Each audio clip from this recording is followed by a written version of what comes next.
in on who you are and basically starting with your career in any form of entertainment. So if you got started in film or video games and then got into comics, get us to today over that course and show us that arc. Well, I mean, I've always wanted to be in entertainment in some way. I thought it was going to be when I was like a teenager. I thought it would be easier to get into comics than it was to get into film because you could do anything you wanted. There was no budget involved. Unfortunately, that's not the case. It's just as hard to get into comics as it Yeah. is into film.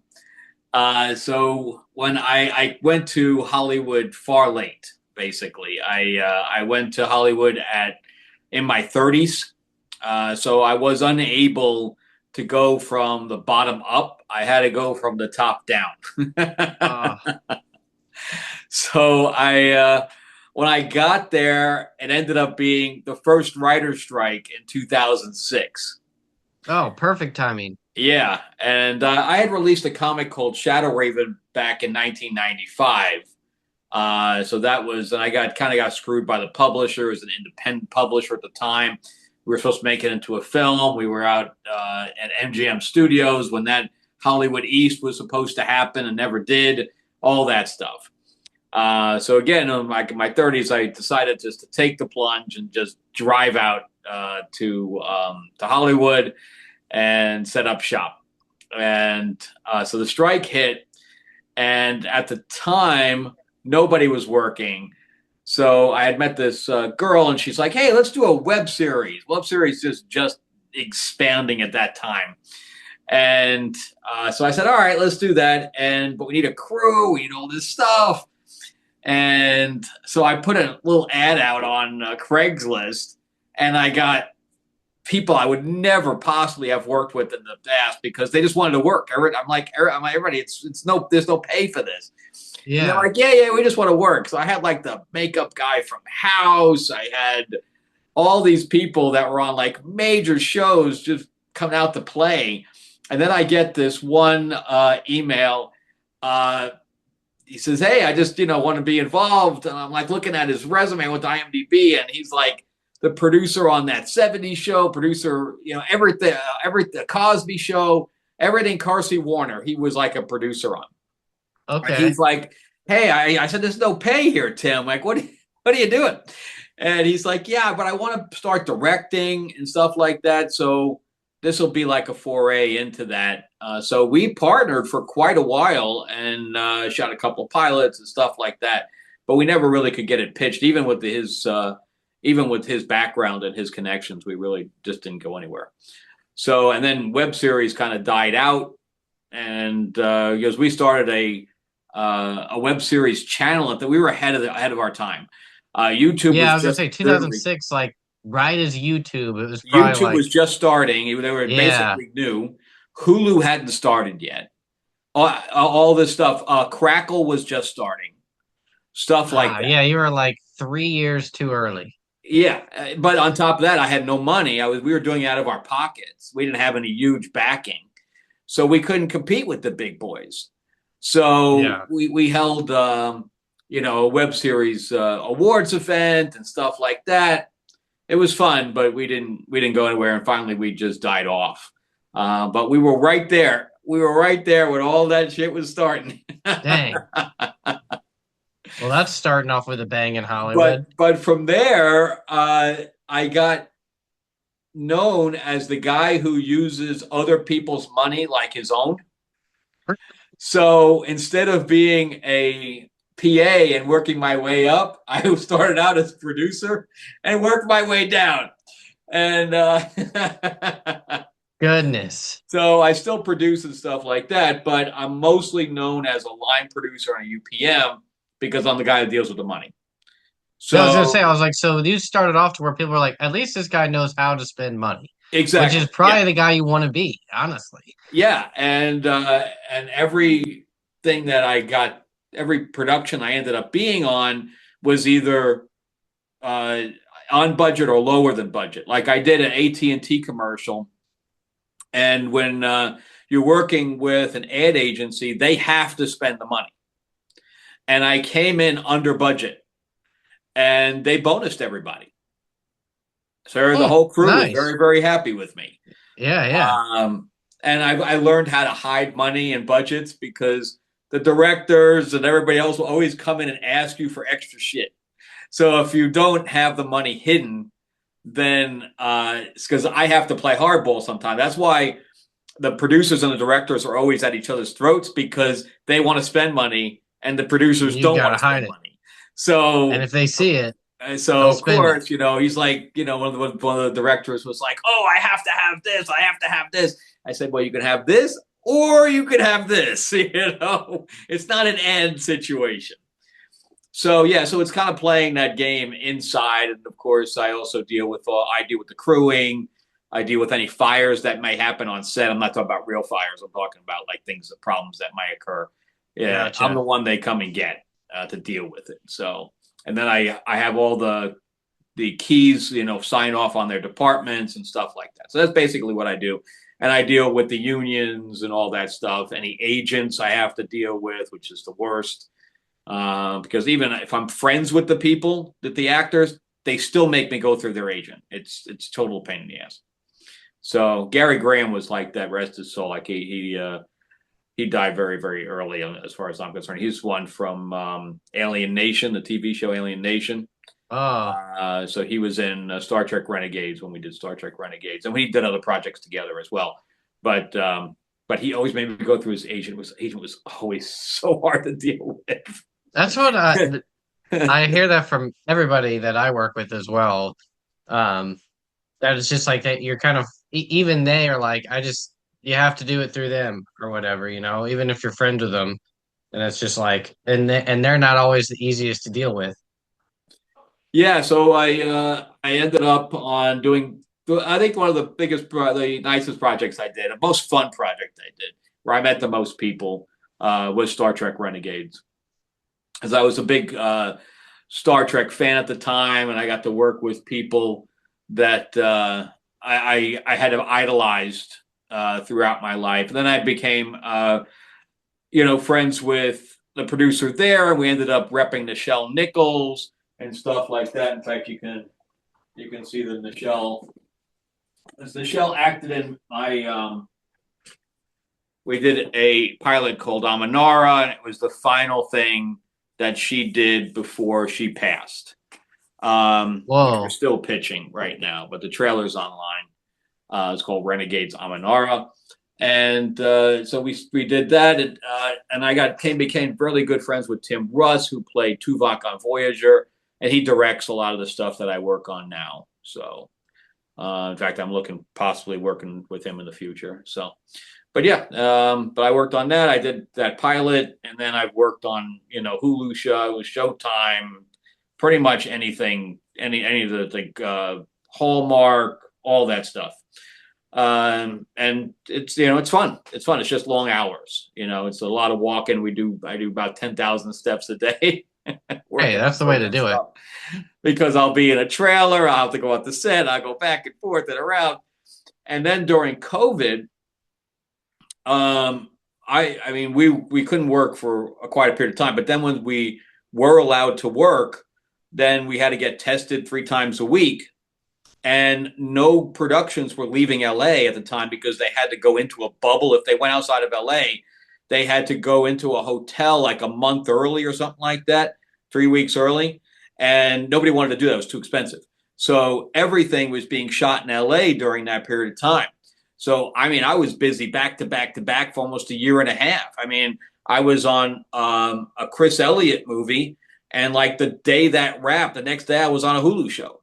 So I mean, it was crazy how busy we were, and I'm like, oh my god, if this is going to be how it is, it's going to be amazing. And finally, I got so tired, I was like, you know what, I'm going to take a 10-day break and go to England for a little while, and that's what I did. And I came back, worked on a Showtime show, and then all of a sudden the president said, "Okay, COVID's over." Everybody left LA. LA dried up in a day, and everybody went out to the rebate states. So I'm like, all right, I need to look around what's going on in the rebate states. And I came out to Atlanta. I got invited out. I was only here for a week. I got invited out to like 3 or 4 sets in a week. I'm like, all right, I'm sold. Started packing up, moved the day, pretty much the day I moved here, the strikes happened and nobody worked for a year. Oh, dang. Talk Yeah. about your luck. So I moved to LA during the strike and I moved to Atlanta during the Down to strike. well done. And but it was a big difference between those two strikes. So where everybody was looking to do stuff out there, here it just really wasn't the case. So the only thing that was shooting out here, like I worked on some verticals while I was out here. I worked on a lot of some non-union Tubi stuff, but nothing because due to the strikes, everybody left the country, and that's what happened. Yeah. So the unions have now completely destroyed the industry, destroyed it. There is no industry left, not in the States anyway. And people keep asking me, well, if it's going to come back. I don't think so, because unless the unions, if they had just struck about AI, it would have been fine. But they didn't. They struck about money. And they're so greedy. It's crazy. Like when you're dealing with the unions, you especially SAG, they have fringes, which is their their pension and health and all that stuff. And they were telling everybody that it was the producers' fault that they weren't getting insurance. The producers have nothing to do with their insurance. They have to work a certain amount of hours to get that insurance. So if the union lets everybody in the world in and the productions are getting smaller and smaller and smaller, well, guess what? Less of your constituents are working, so none of them are getting insurance. That's not how it works. It has nothing to do with the producers. The producers have to pay into that pension and health no matter what. But they were striking about money when all of the streaming channels were losing millions and millions of dollars. Like Disney Plus loses $4 billion a quarter. So, and they're striking about money. So what the Yeah. unions did, I mean, what the studios did is they had, when streaming started, and they thought they were going to make all the money like Netflix was making. So they made all these deals with all these big producers that were, hundreds of millions of dollars, and they saw that they were losing billions. So they used the strikes to get out of all of those contracts. And that's why Oh, it went on as long as it did, because the force majeures in there were for 8 months, 7 months, whatever it may be. So they drug it out and drug it out and drug it out. And that's why J.J. Abrams lost his contracts. Greg Berlanti lost his contracts. Mindy Kaling lost her contracts. Everybody was just getting canceled.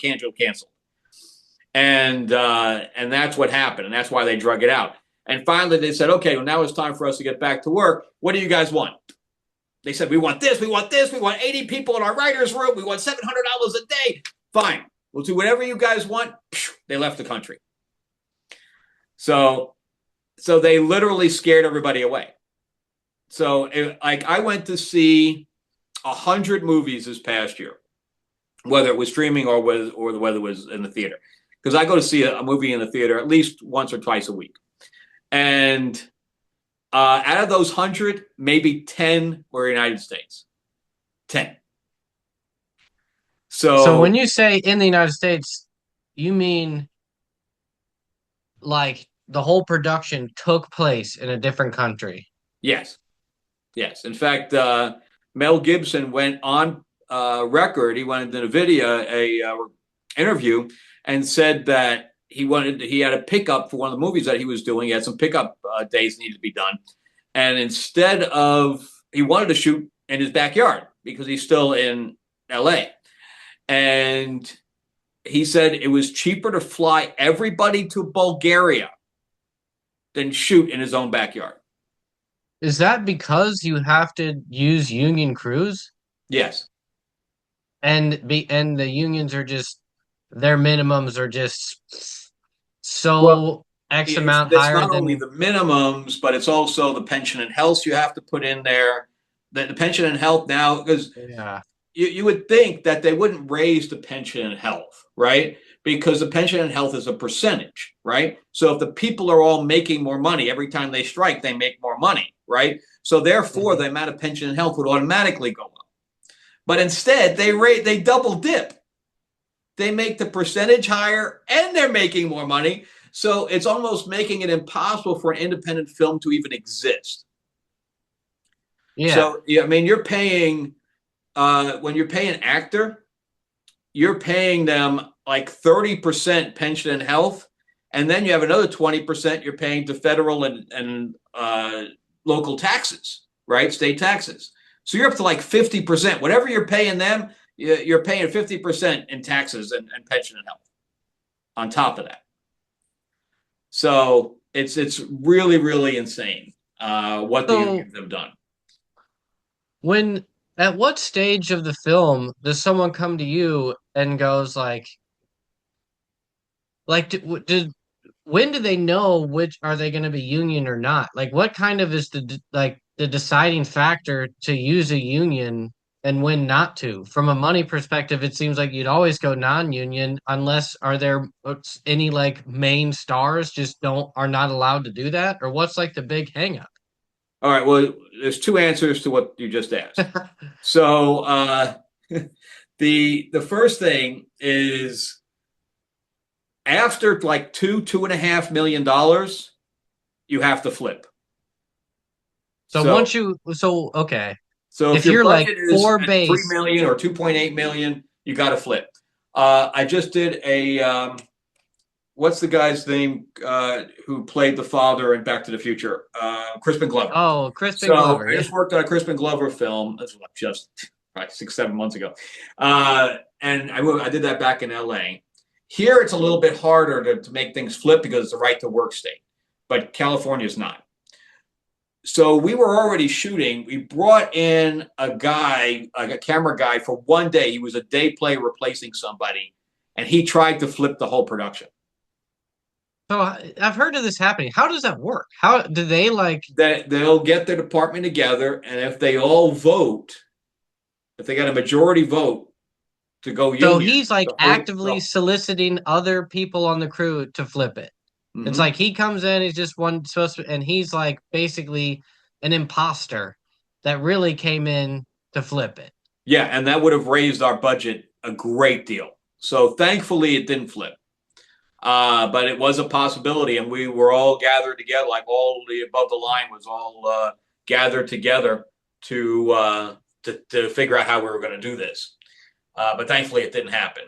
But as far, and then the second answer to your question is if you're hiring someone that is union, you have to go union. Okay. So is it possible to go non-union and union? Yes. And what I mean by that is, let's say you have a $1 million production, but like in my case, when I did my Western, I had Marty Cove from Cobra Kai, and I had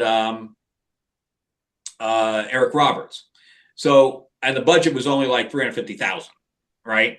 So I had to go SAG. So I had to go union for actors, but I didn't have to go union for crew. Oh, okay, okay, gotcha. So each area has its own union. So like my buddy that here is a director of like Vampire Diaries, CSI, Gotham. He did like all the CW shows, Cool. the originals, all that shit. So he will obviously, if I hire him as a director, I have to go DGA. Okay. But if I have no union actors, I don't have to go SAG, stuff like that. But you kind of almost have to go SAG because the level of actors you're getting is far superior than none. So almost with any production, you're pretty much going SAG union. The only ones I haven't gone union with, of course, so far is the Verticals and the Tubi movies. So You know, I don't know what verticals means. Isn't that? I thought that was just like verticals like viewed on your phone, meaning it they're like is. shorter or something. What It is is. there a more technical definition? Like I don't know what a vertical show is. Like if you told me like have you seen this vertical, I wouldn't know what you're talking about. Yeah. So verticals are the wave of the future. I am trying to start my own company right now doing that. because all people don't even have kids right now, don't even have TVs. Like if they're in college or whatever else, they Yeah. don't own a TV. They have their Yeah. laptop, maybe they have a pad, and they have their phone. That's it. Yeah. Everything they watch is on their phone. So it's this way, right? So the Yeah. aspect ratio is vertical, and that's where it gets its name. Okay. So, and it's basically a web series. So back in the day when you had a web series, you were, knocking it down to like 5 minute segments. Verticals are they shoot an entire movie, they shoot a whole 100 minutes, and they break it up into 1 to 2 minute episodes, but they're all soap opera, right? It's all female based. So they're like Harlequin romance, Hallmark kind of, cheesy stuff, but they're getting hundreds of millions of views. Uh, Yeah. Now that you say that, I just remembered I I used to travel a lot, and like that's like in Asia, yeah, everybody just like watched like well, these like almost AI status of like just yeah, like you wrote yeah, soap operas that were like, and now that you say that, okay, I think I do know what you're talking about. I well, don't know of any all the like productions that are happening here for verticals are Chinese money. okay. The Chinese are all funding it, so all the money is going back to China. It's the same with like comics and webtoon, to where like tons of people are just scrolling comics on like that. Same with I guess movies now. And I just and I was just like I don't know of like a show that where someone's just like, yeah, have you seen this well-known show that's a vertical? I never recognized the name, so I never really fully associated it. But I do know what it is then. Yeah, But and we shoot 10 pages a day, 10 days, so 2 week shoot, and they okay. literally turn the camera on its side and they shoot this direction. That's so wild. Yeah, whenever and you they get and this they company they started, don't send me the mouth. links and stuff. They I they want to don't see mouth this. for microphones. It's all boom because since the frame is vertical, you could literally have the boom mic right to the person's side, and you can't see it. Wow, it's just a total different way of doing everything. Oh yeah, even though I've been in the business for 20 years, I had to go through training. Wild. Yeah. So because they do things completely differently, like uh, like normally you'd shoot somebody like this, or if a close up, like this. No, they shoot the close up like this. Why? Because they know that there's in people getting their notifications are coming down, and they don't want people to block the actor's face. Oh my goodness. Yeah. So There, they it's take every. totally. It's a total So how science for do them. are the writers writing them for verticals, or are Yeah, you people? have to because you are using breaks like every minute or 2 minutes. Yeah, yeah. We're I keeping it need to like see on it a. to understand it. I like because obviously my kids are all about this kind of stuff, and I remember seeing people like kind of watching these to where it's almost like it's almost like they're listening to someone tell a story as they're like watching like these kind of soap opera things of like I'm trying to like think of a funny example Well, where the it's funny always like part yeah, is just like that we shoot them for like 200 grand, right? And Hollywood is desperately trying to get in because anytime that Hollywood sees money, they go, "Ugh," you yeah, know, yeah, and there's a lot of bigwigs trying to get into the vertical space right now because of the amount of money that's in it. But the problem with Hollywood is they don't know how to shoot low budget. That's the problem. So, like, why are movies still $100 million? Nobody's going to the theater anymore. yeah, So, like, Doomsday, like Avengers Doomsday, you tell me how that's going to make any money. So the budget on it is like $500 million, or was it five or six? I think it's at least five. So it's like $500 million plus they're going to spend $100 million in marketing on it. So now you're up to 600 million, and you got to double that yeah, because the theaters take 50% in the mm-hmm, states. In China, they only give Disney a quarter. yeah, So like Utopia made Zootopia made 1.7 billion dollars, right? But like Uh, 700 million of that came from China. So they're only getting a quarter of that 700 million, which is like yeah, 250 million. yeah, So what you think is this huge amount of money is not. yeah. It's not. Yeah, Yeah. So the they're, total revenue is not what the producers are making at all. well, in this case, Dang. Disney is the distribution company and the production company.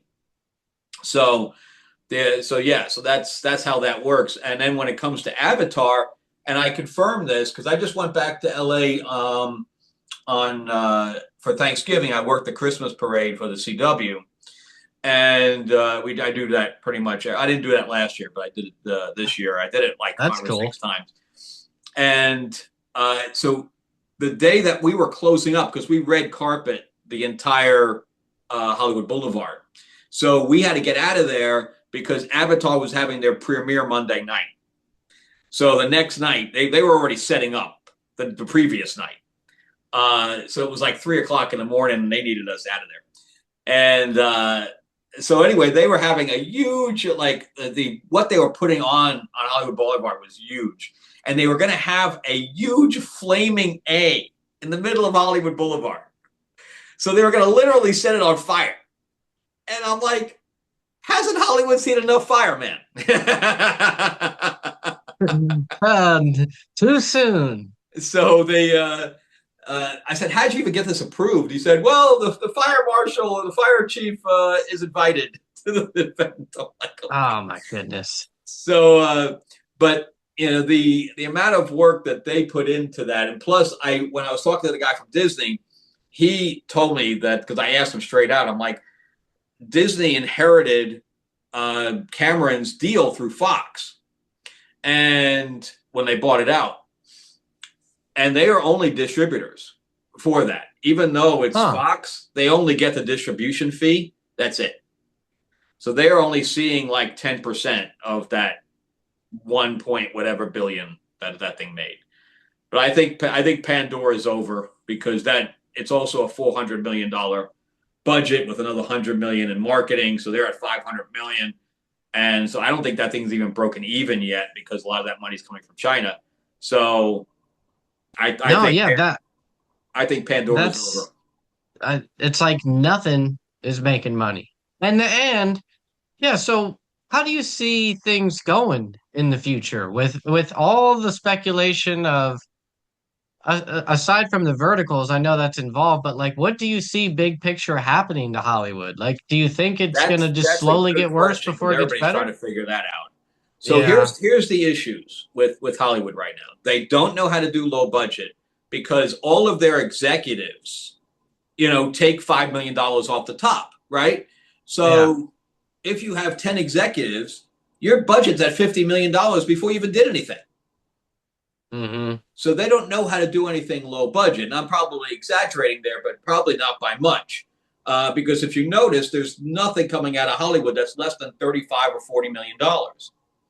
Um, so what's probably going to happen, as far as production's concerned, that's another reason why they can't shoot here, because as soon as they try to go into higher budgets, it loses money. So the only way they could do lower budgets is going out of the country. So Yeah. unless the unions say, you know what, we're going to roll back all of our prices, to 20 years ago, just so our people can work. I don't know. I doubt they're going to do that, but that's the only smart thing they could I do. don't see how that's gonna I don't happen. see that happening either. Which means that everything's going to stay out of the country. But what's going to happen with the big studios is that they're going to produce less, right? Because they don't know how to do it. So, or they can't do it based on their structure. So they're just going to do distribution for independent film. That's what I see happening. And then on top of that, if the merger with Netflix and Warner Brothers happens, everybody's speculating that's going to be a nail in the coffins for the theaters, which would be very bad if that happens. If the theaters completely go out. Like I saw a pre-screen for the new Sam Rockwell movie. Good luck, have fun, don't die. Yeah. And I walked around to the other theaters, empty. and they were running theaters with nobody in them. That sucks. So yeah, I so this entire month has been dead for theaters. So look, Mercy maybe lost money. Um, Nobody even knew about not Resident Evil, Silent Hill. Nobody even knew about that movie. There's a Dracula movie coming out this week. Nobody's heard of it. So I mean, it's dang, I didn't know. Yeah, they made another Silent Hill. No yeah, idea. yep. Why? That's yeah. Maybe you can fill me in on like in general. Okay, so from my perspective, it's like I've produced very low budget movies, made them overseas, cheaper over there, but I also sold them overseas. I did one movie, an exclusive deal, essentially all rights forever, just to make the money back on what we spent and be done with it. The other one, I tried to basically split it up to get revenue to where it's like this territory and this streamer and but I never understood like how does anyone actually make money?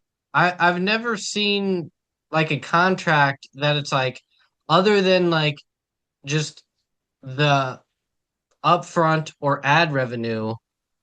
So I'm just like curious, like for a typical American union made movie, whether it's independent or whatever, let's just say it's a $45 million budget or something like that, including ads and whatever. Let's just say 50 million for easy math. How does the deals make sense when a streamer like do they set it up to where it's like you could potentially make more money the more people watch it? Or like how do the filmmakers actually profit if normally they're only getting deals that are just like a set amount that usually is less than the budget, right? You know, like that's kind of typically how it goes that like if you made a movie for 50 million, Netflix isn't going to give you 50 million. Like That's right. what's the structure usually Not look unless they're like? producing it. Yeah, Yeah. yeah. So if they're D producing it, then yeah. But that's where the gamble is, of course. But the producers try to alleviate as much of that gamble as possible by selling off certain uh, aspects of it. So they'll get that's why having actors with names in is still important for independence because you'll get a certain amount of pre-sales on international based on the actor's name. So you'll sell that off. So let's say, because I have a few movies right now, like I have a Liam Neeson, Zachary Levi war movie that's done and is looking for $4 million to complete post, which I'm supposed to have financed like the last 3 months and the money hasn't come in yet. But and then I had a Samuel L. Jackson, Anthony Hopkins movie that needed like 4 million or 3.5, it was 3.5 million to complete funding. It was only 12 million, and we couldn't find the money. It's crazy. But from what I see, all these big producers doing is that they're selling it off piecemeal to raise the money. So they will sell off the rebate. So let's say the movie's 12 million, right?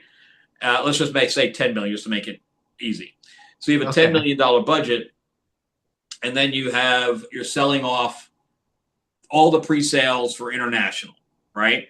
And you're selling that off for let's say $3 million. And then you got the rebate, that's another 3 million. You're going to sell that off. Now you made 6 million out of the 12 million back. Stuff like that. So you're constantly just selling pieces of it off. Yeah. And then whatever you're making domestic, and then you have the 181, I think it's called, where you're going to sell that off. So let's say the movie is $10 million. It allows one person to write off that full 10 million. So if a person's looking for a full write off on his taxes, for that $10 million, he'll give you 5, right? And he'll write off 10. Okay, yeah. So there's another 5 million. So now he's just got to raise $1 million or whatever else just to get the movie made now. So he'll get 1 million that's kind of speculative, right? And that might be last in, first out money or whatever. Okay. So yeah, that's how it gets made, right? So the money Uh-huh. basically it's already paid for. Like Chris Stuckman. Okay, so you familiar with Chris Stuckman? Yeah, the So YouTuber that made a horror movie, right?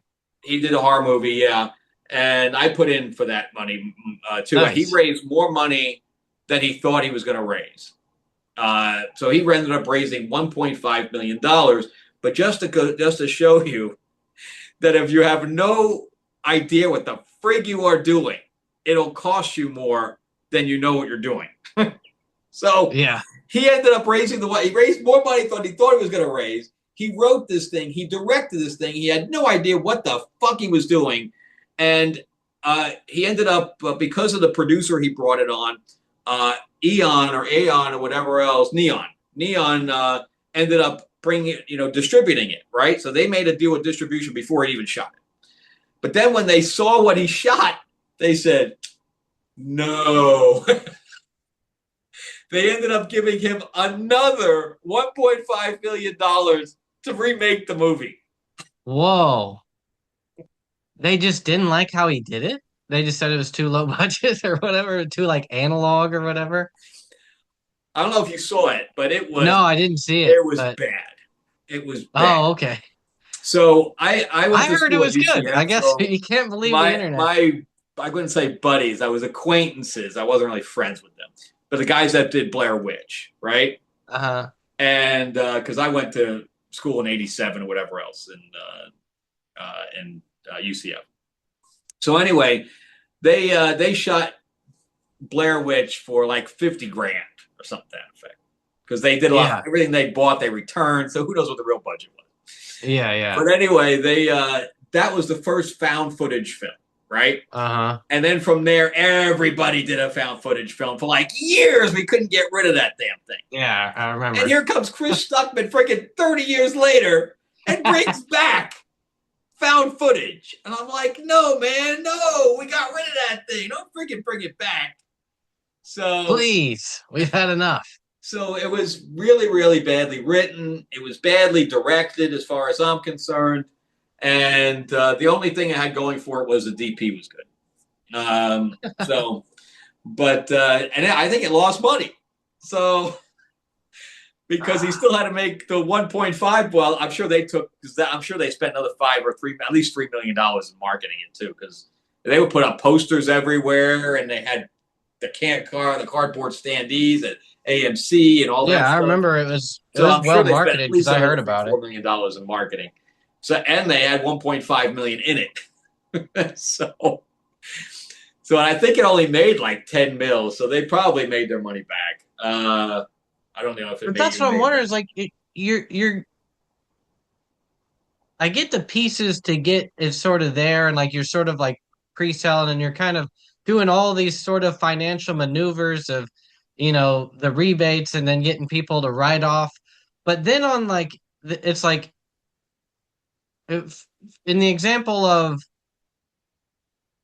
like just aside from streaming, it's like what are the other pieces that actually are earning people revenue? Like if the theaters aren't making you anything, if you're not really making anything back on the streamers other than sort of breaking even at best, if there's any other piece to sell, it's like If you sold off merch. all those pieces, then anything domestically is gravy, right? If you've sold off all your international, you sold off your rebate, you sold off your 181, then anything that you make domestically then would be gravy. That's why the But how pre-sales are you making internationally money is so important. domestically? Is it through streamers or through Well, theaters or what? VOD first and then streamers, right? So you're Oh, doing okay. So VOD like people that first. are paying through iTunes or whatever. Right, right. So you're doing that first, Hmm. and then you're going into streaming. And then, of course, your investors are making 50% of that money, right? Because you're selling 50 points on the 100. But I feel like, So, dang, I mean, that's like selling comics. Like how many people are paying $10 to stream a movie when we're watching everything else for free? I don't even remember the last time I paid for a movie. yeah, I mean, people do it though. I'm sure, yeah, it is. Yeah. Now that you say it, I totally forgot about that portion. Whatever. What's the acronym for that? VOD, video on demand, VOD, sorry, yeah, and video on demand. on as an independent filmmaker, there's another way as well to try to raise money, and that's through WeFunder and Start Engine. So it's like a crowdfunding, but you're selling stock, Huh. and the site will register you with the FCC.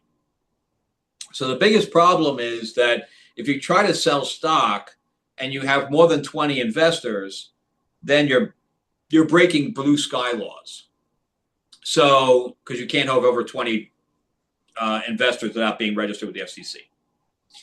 So Hmm. there's a company called Legion M that has lost pretty much every dollar that they've ever been given, but they raise $5 million like a quarter. Yeah, So and they do it all through WeFunder.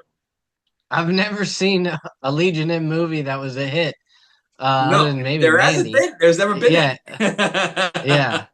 But I know Legion M. Yeah. Okay, that's We Funder. Is it like spelled correctly, or is there like no E in the No, funder no, it's part or something? WeFunder, all one word. Okay.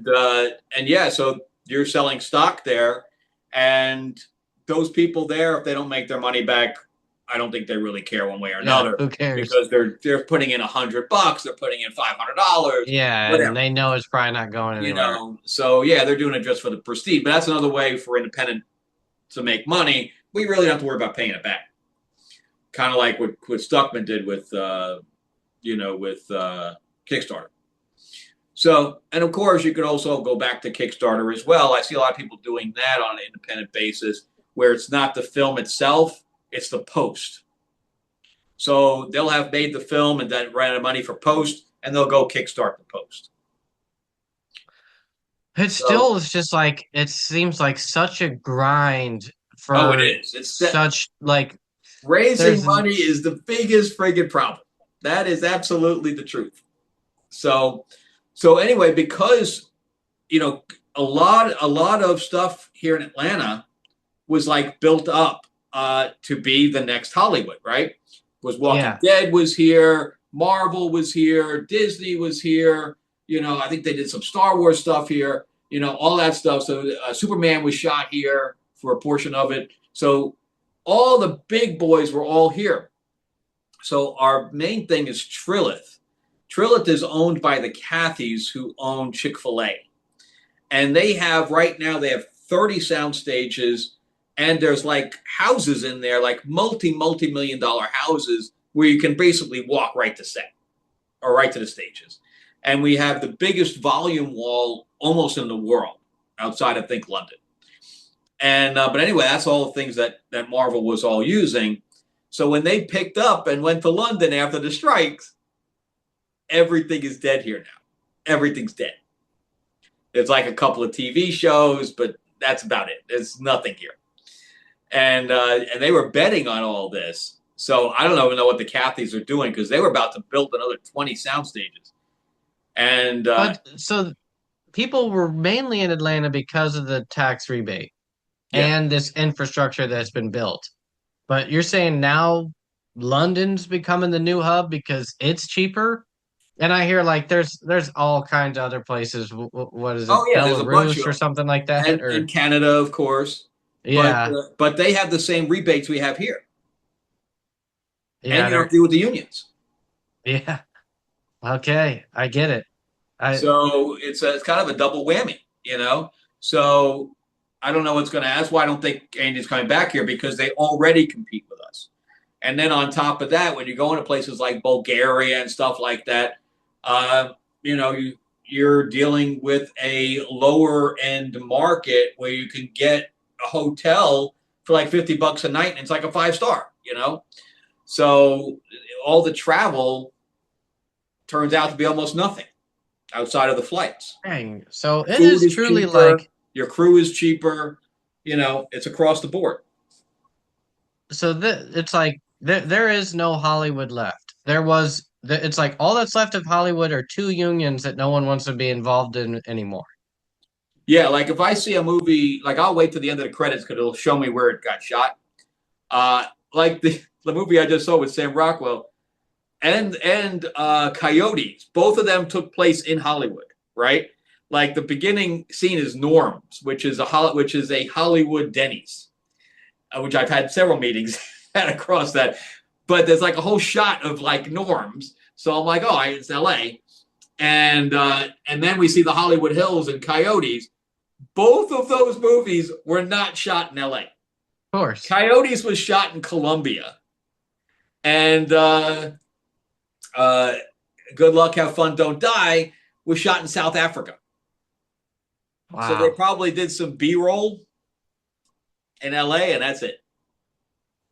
Dang. So, Yeah, the infrastructure is everywhere else. And it's like, and the studios are essentially grasping at straws. They're switching to verticals and they're merging to whatever. Dang, man. It makes you, that's why, yeah, well, so no one really knows where things are going. yeah, the vertical company I worked with was called Real Short, and again, they're financed by China, and they're shooting 8 movies a month. A month. They're Wow. shooting 2 in New York a month. They're shooting 2 here a month, and they're shooting 4 in LA a month. Dang. It's like, But at $200,000 per movie, they're making deals in LA. It's non-union. Unions can't flip it because it's too small, and they're dealing with non-union actors. And all since LA is dead, that look at all the deals they can get on equipment. So yeah, so you can't do a multi-million-dollar movie in LA at all. That's impossible. But these little $200,000 ones you can do because nobody's working. So, yeah. You so probably can get great talent involved. And just like whenever you started in Hollywood, it's like that someone could go there now and get A-listers to be in their web series but on if you Vertical. did that, then you'd have to go union. You'd have to go SAG. Mm, And if you're mm, going a bigger actor, you got to pay them $500,000, which that breaks your thing right off the bat. That breaks your budget right off the bat. So, ugh. but a lot of them are Well, doing lower budget films for sure. Um, but again, a $500,000 movie here in Georgia is still cheaper than LA for the reason being that the 500,000 is the floor for the rebate of 30%. So if you get to 500,000, you have a rebate of 30%. So you're dropping $150,000 off your budget. yeah. Yeah, it seems like studios are just gonna be what the streamers produce. And then like I feel like the biggest losers of this is like the big name producers, like the J.J. Abrams you're talking about, like they're just going to be making lower budget movies or overseas everything, and then mainly just distributing through whoever they're partnered with. And I guess us like super kind of independent will just be business as usual of just scrounging the Yeah, way but like we've here's an always done it. example of what I'm talking about. The Marty Supreme. Why Uh-huh. is that movie $70 million? It's a I don't know. period piece, no action, no nothing. Timothy Chalamet can't possibly be asking for that much money. Gwyneth No, yeah. Paltrow's worth has gone down quite a bit. So why did that movie cost 70 million? Oh no. So think of it this way: the Predator movie was with all special effects was 100 million. So Yeah. that's $30 million more than Marty Supreme. How does that happen? So Where do you somebody think stole it's a crap load of money, as far as I'm concerned, because that oh, movie cannot make money. That budget's way too high. yeah. And then That's what Hamnet, I'm the want. Like same thing. I, Barely anybody in it. $50 million. that's what I just like. It just the math isn't mathing to where it's like if you're not, if the people producing it can't sell it, and if the only people buying something at that level still, it's just like, how is anyone making any money? Even the biggest players aren't. And yeah, it's like there's just if the masses are not paying in, like if it's not DVD sales to where it's just like it's a craze, like Yeah, you we, can't we have a missed DVD fad sales for like you sure. used to DVD have. and VHS sales were huge back in the day. Yeah, there's no physical media. There's really isn't it like all the kind of which facets also that is a could. problem for accounting, right? Yeah. Because if you have physical media, you have a physical inventory, right? So Mm-hmm. if you don't have a physical inventory, all you're doing is you're going off the word of the streamer. If you're doing something like a Hulu or whatever, where it's ad based or Yeah. Prime, so if it's ad based, they could be lying to you completely, and Yeah. you wouldn't know it. Where if it was when it was physical media, there was no lying because I'm paying this much to have this many things made, right? And when we sell out, we sell out. If we don't sell out, we know what those numbers are. But with streaming, you have no clue. And that's one of the other problems. I mean, the actors have the same problem because they can't track their sales either, based on their residuals or whatever. So Oh. yeah, so that's a lot. There's a lot of fucking problems. So we have no idea. Like even in theatrical, they also track numbers, but the streamers hold everything to their chest, and that's one of the problems. So Yeah, and that's where it's just like even if you become the new thing in streamers, I feel like it are the like exponential curve is not. I don't know, it just doesn't seem to benefit you as well or as obvious or as easy as not necessarily that it was easy, but yeah, it's just less tangible. You're based on their algorithm and uh yeah, it seems like even if you're a super success, like I always talk about in comics where it's like you don't make money unless you're a hit.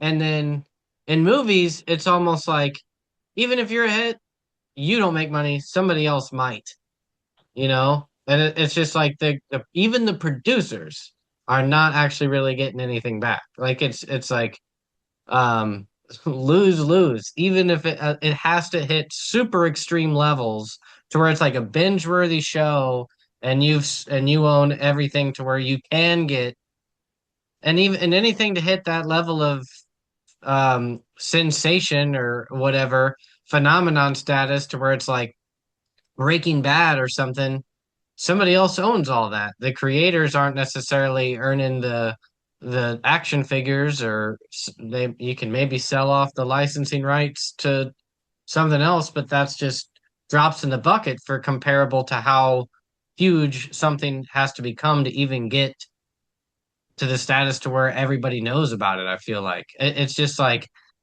the dream of if you can at least hit a certain level or something, kind of everything all works out more and more. Like now I'm learning today, it's like sort of just depressing to where it's just like, oh, actually, no one's really getting rich anymore. It's like people are getting rich off AI and slop now. Like the Hollywood of like people wearing suits. There's like a Tim Dillon does a bit about that where he's like everybody's making money in crypto. Hollywood assholes don't exist anymore. We don't have like the guy doing coke that's just like getting rich off of movies. Like without that, Hollywood's dead. Like you need those guys, the assholes. You need the Harvey Weinsteins to make it all function. Without them, the you need the crazy guys. We need evil back in Hollywood. Instead, it's been taken over and people are making rich off stupid stuff. well, that's why Newsom is in such big trouble because since Hollywood doesn't have that influx of money anymore that it used to have, he's trying to find the money elsewhere, and that's why he's raising taxes all over the freaking place. Mm. So, Man, it does that's really. when that happens, they're trying to do that wealth tax and stuff like that. And when that happens, people leave the state, which is what's happening. Uh, I mean, I forgot how expensive it was until I went back for the Christmas parade. So, like for me to go Uber from here to the airport in Atlanta is 25 minutes or whatever else, 20 something miles. Yeah. It was cost me $50. And when I got to LA, it was the same 20 miles from LAX to Burbank. It was $100, Mm. double. Yeah. And then when I was in the airport, I go in the airport and you have like McDonald's, Burger King, or whatever else, and you go get a Whopper, Yeah. and it's Yeah. like astronomical. It's like $7, $8 because they tax everything and they know that you're kind of stuck there anyway. There, A Whopper. No, no extra, no nothing. Not a meal. I'm just talking about just the sandwich. Just as, $22 no way. in LAX. Oh my goodness. That's like not even comparable. That's like Not to Six mention the Flags. gas. Like here in LA, gas is 260. There it's was like 530 because of all Man. the taxes they put on everything. So yeah, it's just way expensive. Plus the crime is getting out of control. Where Yeah, I like mean everything about it just seems like I don't know, like I mean I kind of it's just it puts a bow on like maybe just the state of reality because my whole life like Hollywood was sort of the pinnacle of just like like the United States and the world. It was like United States was known for our kind of entertainment. Like that's what we were to at least the way I saw it at the time is like that was our one of our core things. You know, it's like we had Washington D.C. and the way we are governed, and then our entertainment industry based in L.A. And obviously, me into entertainment like saw that as the mecca, you know, and like just sort of the whole Hollywood structure of everything from Warner Brothers and you know just like sort of these giants of kind of just staples of the United States. And now you're just like the way you're describing it is like no, actually that it was if it was ever real, it has not existed for a while and now it's like totally dead. And it's like and now in fact we're stealing content from everywhere else, you know. Um where everything's all about South Korean shows, or at least, you know, like and the streamers, and it's just like that kind of pinnacle and staple of the way the world worked to me is just like, oh, that's not non-existent and it definitely won't be in the future. And it's just like, well, without that, what is America then? Like, uh, what are we known for? Or like, if our especially like the idea of stars, it's like it's almost sad to be. I also saw the movie star as sort of a thing that was gonna last, and now to just see that no, even the biggest stars today, no one actually cares about. People on YouTube are more worshipped by the youth today than any kind of movie star. that's absolutely true. YouTube and Yeah, TikTok. exactly. And Look, then the people look, I look at you Mr. view as Beast, man. There isn't anybody that doesn't know who that guy is. exactly. And he's yeah, it's just like everything is Black Mirror. It's like reality shows of people just watch this weird Squid Game style fight show and the idea of like narrative films is like not even a thing. My kids can barely stand a movie. It's like it's either long form binge worthy shows, you know, and if it is a film, it's something that's integrated like the one with the K-pop girls, K-pop Demon Hunters. Like it's got to be hit songs as well, and it has to be huge phenomenon. Like it's got to be Ninja Turtles. It's got to be just something just so otherworldly. It just has to break through every record ever to even be something that they'll pay attention to. That's sad. You've made me even more like hesitant about all of entertainment. We didn't even get to Yeah, comics at all. We'll have to do this again. yeah. We can talk about comics real quick. So yeah, so I prefer dealing with comics, right? As I also do board games and stuff like that, also. I was like, I thought I was like, maybe I misread something. I was like, you do Yeah. everything. So I hooked up with Mark Spears. He does a lot of covers now. I'm sure you know who that is. And Yeah. he basically we teamed up. We used all of his artwork to do a card game from the classic monsters, which you know he has this monster thing. But meanwhile, I have to do with China now. So I got to do with the tariffs and stuff like that. Of course, But yeah. my other problem is, of course, holding all the inventory because I really don't have the infrastructure for that. So this is my second game, and then I do like little RPGs and stuff like that because I do novels as well. In fact, I'm just after 50 years of trying to get an agent. I'm I was going to finally ask getting a about that. writing agency sending me over the contract. Um, Only took me 50 years. It's fucking crazy. But yeah, so I have my book series called Destiny Aurora. This is my sci-fi. So I have this is book one, and then this is book two, and then here's book three, and then book four. So I have four novels out, and then Nice. I have a board game. I have an RPG, and then I have a 150-page graphic novel. So, and I would Nice. love to hook up with a publisher on this stuff because I can't go to conventions. Because let's say I buy a booth for like $1,000, right? Then I can't. Let's say I can't go because I got a gig at the last minute, right? Well, I'm going to take the gig, and now I just blew $1,000 on, a show I can't do, a convention. And then this is my Holocaust biography based on a true story from a woman that I interviewed in L.A. And this is what she's going to sell for me. And Whoa. then I have a YA fantasy novel as well. It's a full 400 pager. And this is what I have on Kickstarter right now. I'm doing an audio book with like multiple voices and stuff like that.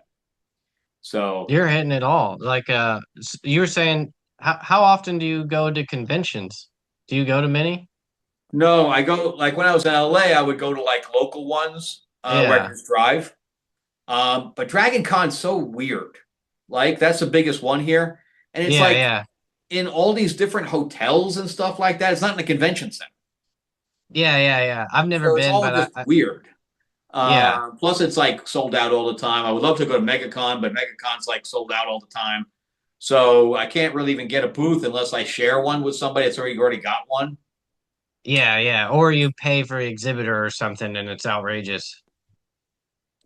Well, that's what I'd be doing as an exhibitor, as opposed to yeah, you're talking about as opposed to doing Like a uh, creator alley or whatever. yeah, yeah, Artist Alley. Yeah, Artist Alley's always sold out, so I'd almost have to go in as an exhibitor. That's why I use the number of a thousand Oh, but dollars. you struggle even to get as an exhibitor at some of those, That's what at I'm like the saying. big Even ones. like if I wanted to do an exhibitor as MegaCon, I can't even do that. Oh, dang. Yeah. Um, So that's I why if guess, I happen to yeah, go with somebody definitely. that's already got like an in, and then I just buy an extra booth under their name, like right I next get to you. it. Yeah. Okay. So, but that's why I'm looking for like a publisher that already exists on a low side, so I can partner with them. They can just put my stuff under their banner, and then I can do the conventions with them and stuff like that, where they already have booths and things like Well, that. So that that's what I'm can, looking for. So if you know anybody that's like on the low budget side, that's why I told you on the email, where if well, I yeah, know that's somebody, actually what I'm doing now. So like so I started this ICDb thing basically a yep, month ago, and right. like I started onboarding publishers, and almost immediately I got traction from big names basically, and they all were saying what they're looking for is completed IP, and they're like basically if you make it easy for us to like scroll through people that have completed books like you do, that's what we're looking for. People with quality completed IP that we can license. Like we just want to scroll through it like a catalog like that. Um, and I was like, I can make that happen because I have people like here in the United States and overseas that are like they have completed books and they're just like I need an American publisher. I can have it translated, or they're people that created books a long time ago and self-published them and then just kind of forgot about them. But there are publishers looking for that kind of stuff. And That's what I'm looking for. So I'm not looking for them to give me any money. I'm just looking to be under their banner. yeah, yeah. So because I'll pay for it myself and I'll do my own Kickstarters and all that stuff. Um, and so basically, I'd be no work for them. But then I did Fairy Tales of Terror, which we did decently on. But there was all my different covers. So yeah. Yeah. List them on ICDB. I'll So make sure we're about to fill it's this free one. if you're if I've not already read already. the second issue. The artwork's already getting done. But yeah, so that's what I'm doing with that. And then my other friend told me do shorts, like short stories, and put them up on Amazon for like IPs that are already in public domain. So I just wrote a Sherlock Holmes story that I'm going to put up this week, stuff like that. So I'm thinking about doing an anthology, and going and doing some romance and stuff like that, or at least having romance in the anthology because women are the ones reading. So Yeah, it's crazy. I almost all my fans that come up to me at conventions that are like real I fans lost. that they uh they all are women. I can't hear you. Oh, yeah, you're kind of muffled too. I don't know what happened. Maybe something got set up on I don't know. But Well, yeah, maybe so we if we just can gotta close it up, shut it we down. can do this again. Yeah, I'll set up another interview. I feel like I could talk to you for at least another 2 more hours because we didn't go into anything as far as like more into line producing and all. Like we talked a lot about general Hollywood, but I want to go deeper into like the specifics of independent filmmaking.